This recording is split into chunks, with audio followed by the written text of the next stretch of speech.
Are you comfortable with your singing voice? You can be honest and answer me yes or no. If the answer is no, I want to actually help you a little bit out today. Say yes to the plunge and yes to the risk of actually getting involved with your voice and understanding who you are. I'm O'Neal Gerald. I'm a vocal coach. And in this episode of the Reclaim Your Voice podcast, I'm going to give you a little bit of a leveling of the playing field coming from my own part and my own journey so that you can see what it's like to actually start to come into your own as a singer and face the music as it pertains to how you've really been feeling about your voice. Let's get into this episode of the Reclaim Your Voice podcast and listen to my story. Hello, everybody, and welcome to the Reclaim Your Voice podcast. I'm O'Neal Gerald, and I am here to help you to set the stage for your voice to be at its greatest potential. Welcome to the pod. This is a great episode that is going to be before you. I wanted to kind of do this a little bit more freely, a little bit more loosely for this episode, simply because I think that I could share a little bit more of my own journey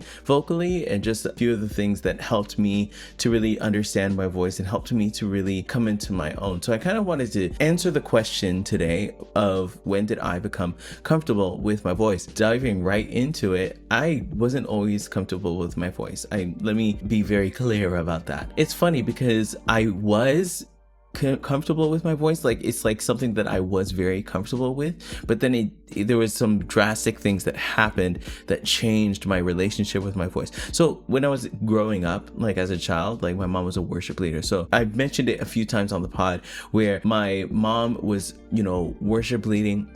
She would lead worship at church every single Saturday. Like we would get up and, we were basically forced to going to church. Church was not an option for us, and what came along with that obligation, a beautiful music education for me, where I was hearing congregational singing. There was mounds and mounds of people that were singing on a regular basis, singing and dancing. There was music around me all of the time.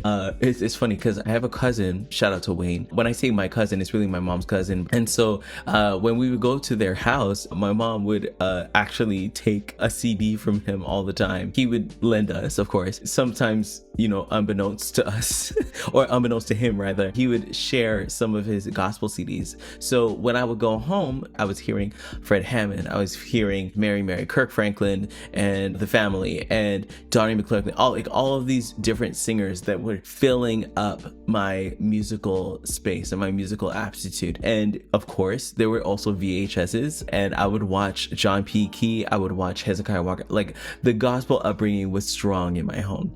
And because gospel is such a participatory genre, it's like mandatory. You can't help but sing and dance. And so I was singing and dancing, sometimes banging the VHS tapes as a tambourine, and I was singing all the time. And the concept of being comfortable with my voice was never ever something that I even had to think about. Like I was always singing, and I always sounded good, and I always sounded good to other people. Now, that's not to toot my own horn, but it's only to say that nobody ever told me when I was young that I was a bad singer. That never happened. I guess I was naturally good, and also I was being nurtured by my mom's tutelage and my mom's example as a worship leader. So the thought of ever being a bad singer never ever crossed my mind. I was always singing a lot.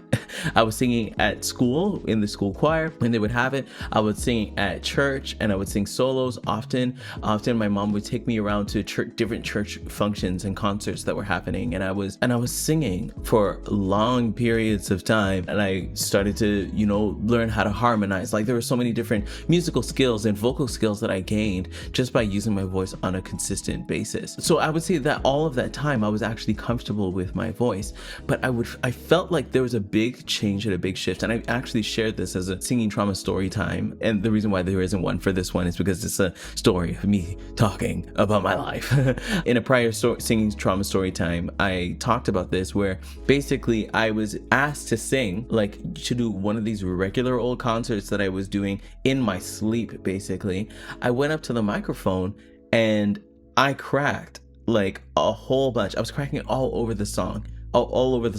And mind you, like in my head, like the concept of ever being a bad singer or not really understanding my voice was completely foreign to me. And of course, I was about, let's say that I was about 13. And at that age, I was super confused because all of this time, my voice had done whatever I wanted it to do. And now it wasn't doing what I wanted it to do. And I wasn't able to be sure of what was coming out of my mouth. You know, of course, because of puberty. But of course, I didn't really realize what was going on. And I walked away from that performance so crushed because for the first time in my life, my voice didn't do what it wanted me to do. And I think that's probably the source of what created discomfort with me and my voice. It's that when my voice started changing, you know, into what it is now, there was a period where I would go to try something and I wasn't even able to depend and rely that my voice would be able to perform that which I was singing. And I think that's where a lot of you guys can identify, whether it's that you don't have as much of a musical background as I do, or you were discouraged from singing growing up. Some of us, when we go to sing, our voice isn't doing what we want it to do. We have this idea of what we want our voice to sound like. We have this idea of other singers, you know, that have a better understanding of their instrument, and so they can do what their head tells it to. But when we go to make sound, it's like it's a brand new experience, and it's like we have to match what we know in our head with what is going on in our vocal tract, with our larynx and like all the muscles that have to do with lengthening and diminishing the vocal folds. Like there are so many different aspects that go into creating sound that if we're not creating sound,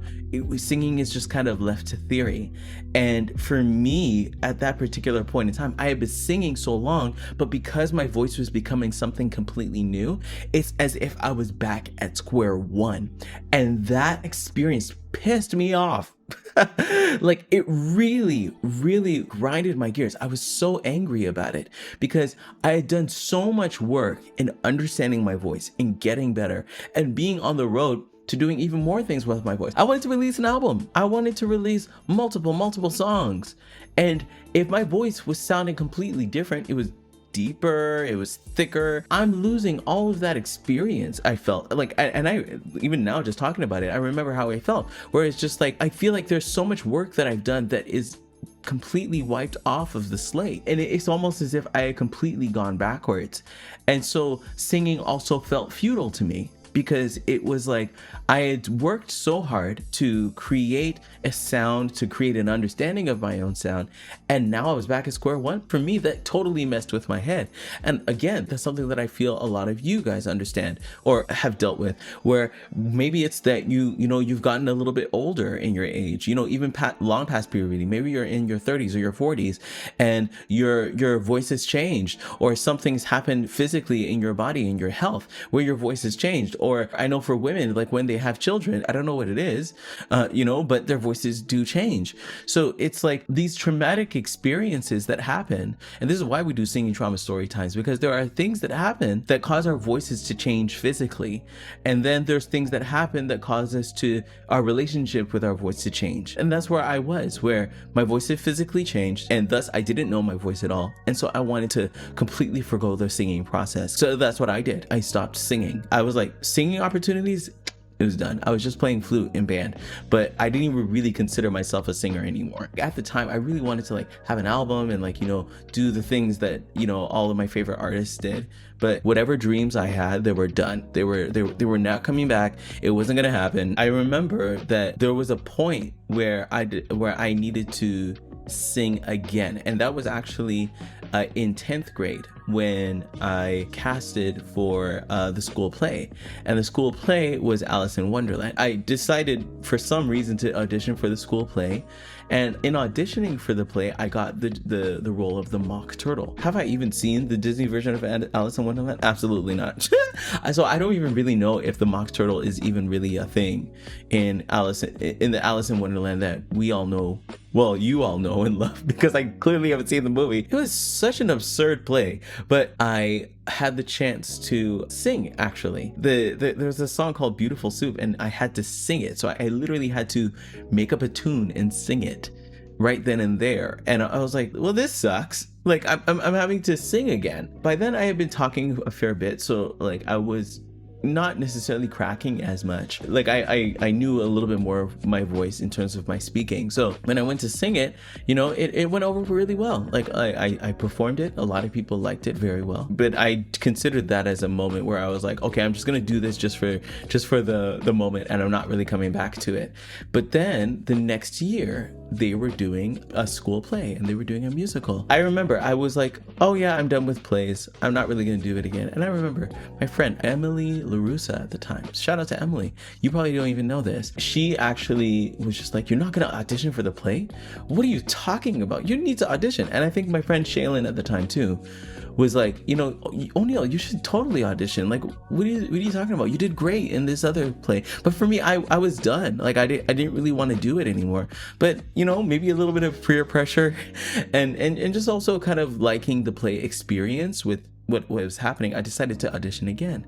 And in auditioning again, now this was You're a Good Man, Charlie Brown. When I looked at everything, I was like, okay, this is Charlie Brown. I know Charlie Brown. For those of you that don't know Charlie Brown, I can't even explain Charlie Brown. Just look up Charlie Brown. But for me, when I looked at that, I was like, okay, let's go for Schroeder, because Schroeder was the musical guy and he plays the piano a lot. And by then I'd been playing a lot of piano. I felt like Schroeder really fit me. And so like I'm looking at the audition material and I'm having to sing songs. And I remember one of the audition songs was Close Every Door from, was it Joseph and the Technicolor Dreamcoat? I think that's the play it was. But I was just like, okay, we're gonna have to do this. And so I auditioned and I was just like, okay, it's just one and done. Let's get this part of Schroeder. Let's do this. When I looked at the callbacks and all this stuff, because we did callbacks and whatever. Actually, before that, we did callbacks. And in doing callbacks, they had put me as Charlie Brown. Like they had me to sing a Charlie Brown song. And I'm like, this is not what I want. I don't want to do Charlie Brown. I want to do Schroeder. First of all, Charlie Brown was white and I was black. Now this is a completely different podcast. And I remember, actually, I just found a journal entry of mine where I said this. I was just like, Charlie Brown is white. I'm black. How am I supposed to be like a Charlie Brown? So I was like, forget it. So I had eliminated that. But I was like, maybe a minor character, we can change the color of him or whatever. So yeah, I sang these Charlie Brown songs. And when the final casting list was there, I was casted as Charlie Brown. And again, still confused because I was black, but it turns out that I was going to be singing for all of the school year while we rehearsed for this musical. And in singing, I was starting to understand my voice more. In fact, I had no choice because we were singing so much. Because I didn't have choir at this time, I was just starting to sing again. And I was starting to hear and feel what my voice felt like, what it sounded like. I was starting to experience the highs, some more of the limitations of it. And like without fail, that role in grade 11 like really helped me to fall in love with my voice again. And it helped me to feel like I could sing again. And from then going into grade 12, and I actually did a victory lap of high school, it's like the singing increased. And we did another play. We did Annie in grade 12, and I was even more comfortable with my voice. And it's like everything that I learned as a child had come back to greet me. And it's like my experience was finally renewed and restored. And it wasn't like I was starting from square one. I did see how all of the skills that I had learned were now still relevant, but with a new voice. And I think that that's what most people who are supposed to be singers struggle with. It's that they have all of these different understandings of what singing is, and they have their own voice, and there's a disconnect. And what people don't realize is that if you were to make up the path of where you want to be as a singer, that path is made up of what you already know of music and of your current voice. And like those things kind of make up what your own voice and what your sound is. But a lot of people stop at using their voice part and they settle for just listening to other people that have already, come along the way. But what I would say to that person, and you, if you're that person, is that you don't really know what you can actually create from the uniqueness of your own experience with music and the uniqueness of what your voice is. And me starting to embrace that, partly by force because we were in these musicals, I now was starting to get used to my voice again. And by the time I had finished my co-op, I decided I'm not going to go to school for being a doctor. I'm not even going to audition for flute because I was playing flute in the concert band all of this time. I decided to audition for voice. And when I auditioned for voice, I got in, and I was going to school and going to school for music and going to school for voice. And now there were other things that were happening around this time where I got involved with a church ministry. Well, it was in a church ministry, but it was a ministry where I actually met my wife, and we were all singing much more. We were both, my wife and I, singing backup for our friend's album, and I was singing more. And seeing my friend do her own album, I was already making my own music on FL Studio, but I wasn't singing on it. So I was like, why don't I just sing? And I came out with my first EP, printed a whole bunch of CDs and gave it to people for free. And then I came out with another EP, Different Rhythm Volume 2. And then I did In My Mind. There were so many more experiences that were on the other side of me getting comfortable with my voice. And I think that's the biggest thing for all of you, is that many of you are avoiding the inevitable confrontation that you need to have with your own understanding of your own voice and with how much you either like or dislike your voice. And because of that vulnerable process, a lot of people say no to singing even though they're called to it. So what I am imploring you to do is to actually say yes to the plunge and yes to the risk of actually getting involved with your voice and understanding who you are. Now, there's probably more parts of my story that I could probably share with you, but really, like what I shared with you is really how I was able to understand my own voice. But the musical, for example, those musicals that I sang really put me in a position to have to face my voice. And a lot of you aren't facing your voice. You sing, and a lot of people either say, that you sound good, but you don't believe them, or you sing and you don't like what you hear, so you just stop singing or you stop trying to improve. And if you're looking for that type of crucible, most of us, especially listening to this, we're not in school anymore. We're adults. We have jobs. A lot of us are married, have children. And so those closed environments where we are forced to develop are no longer a part of us. We're no longer in the school setting. And so if that's where you're at, what I want you to do is actually book a call with me at reclaimyourvoice.ca/call, because these small little crucibles where we are forcing ourselves to develop and to endure the vulnerability of facing our own voices, those types of crucibles are what we actually create at Reclaim Your Voice. And I've seen so many singers that have said yes to the plunge of actually looking at what their voice is, who they are as a singer, and in doing that, they actually end up on the other side where they can finally enjoy their singing. A lot of you are supposed to and destined to enjoy your singing, but you're not, simply because you're avoiding facing the music of your voice.